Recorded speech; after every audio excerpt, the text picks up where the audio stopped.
when something's at 3 to 4%, it's time to worry. We really are one of the fastest warming places on the planet right now. The Gulf of Maine does not give up her secrets very easily. There's a lot of things to be learned in this business. What's one of the most important ones? Don't trust the government. I've hung on to a belief, a way of life. I just wanted to give my family a little more than what I had. Maybe you got to fire some of your employees, just like hundreds of fishermen have been fired. There was probably 45 people who worked here. Today we have 7. And this is what science misses on. So this really becomes a community loss. The bottoms of these breeding grounds have become virtual deserts. There's no more cod on Cape Cod. The last Iceman of Gloucester. Levels are pretty high. From the wharfs to the fish dealers to the truckers to the supermarkets to our churches that are friggin' empty now. It's the death of a way of life.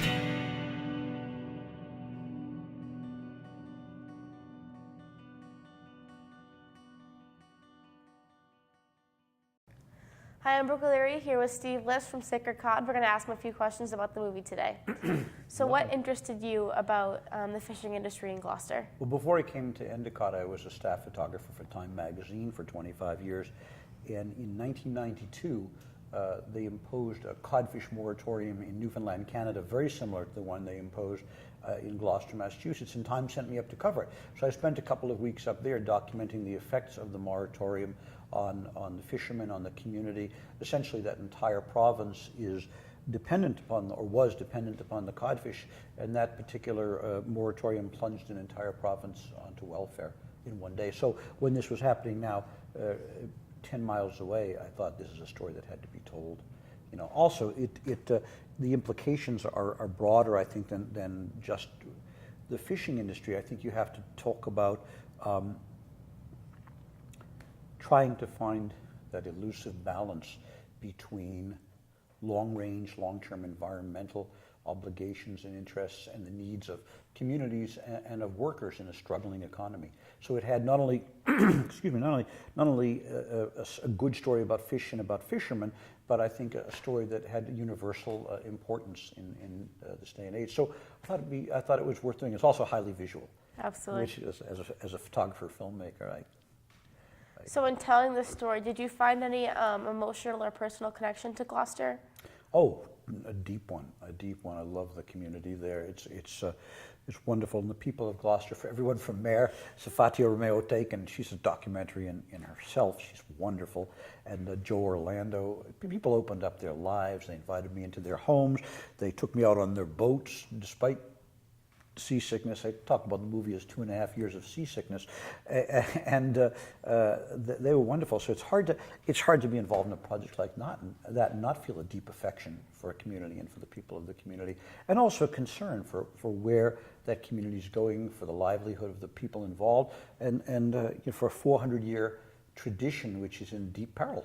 Let's face it. Is this connection what sparked your interest to make the movie, or did something else spark that interest in you? No, it was really my experience in Newfoundland, Canada. Now I know that is a poor analogy. Commonwealth of Massachusetts is not at this point in time entirely dependent or even heavily dependent on the codfish industry. So in the way that Newfoundland is, but that was it pretty much. Gloucester's a community I've been to before, but I didn't know as well then as I did now, and so that's where that sort of respect and admiration for that community became part of what I did. Were there any setbacks or difficulties that you faced when making the film? I would say the technical challenges of technical challenges of filming in very, very low light at sea in rough conditions. You know, one of our Endicott's own Kayla Walukovich, who graduated last year, came out and did sound for me on a trip we took to Nova Scotia, a 4-day cruise. Wow. Well, because the seas were 12 feet at one point. We were all violently ill. Oh. Everybody on the boat, including even the captain, was ill. The first day of the cruise, there wasn't much science done. Yeah. And then you're shooting a lot of times at night. You're shooting by literally faces lit by computers and by map lights and stuff. So there are a number of technical challenges.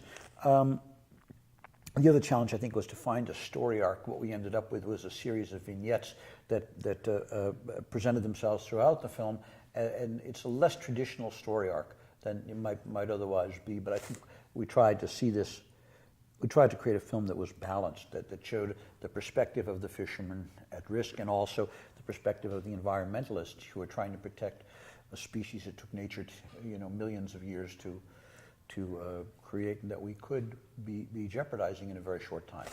So that was a challenge, I think. Did you have any goals when making the film? I know you had challenges and setbacks, but maybe overcoming those? No, I think the goal was to start a conversation. You've got, as I said, this is a seminal issue of our times. It's trying to find that balance between the environment. This doesn't just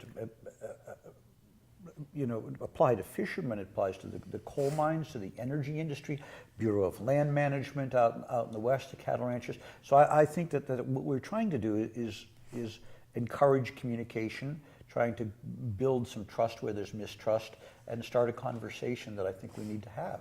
As a society, it's a conversation that so far has been rather limited to those in the fishing industry and those at NOAA and the scientists and all. And I think it's a conversation that we need to engage in. So that was what we tried to do, a film that asked questions rather than answering them.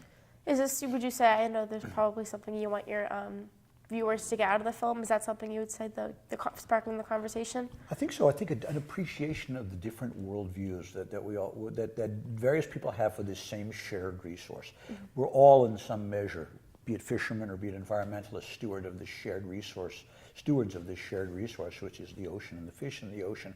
And I think that if the viewer takes away a new appreciation of some of the nuance involved and some of the struggle involved in trying to balance those interests, I think that the film will probably have accomplished what it ought to accomplish. Yes. Great. Well, thank you for sitting down with me. That's all I have.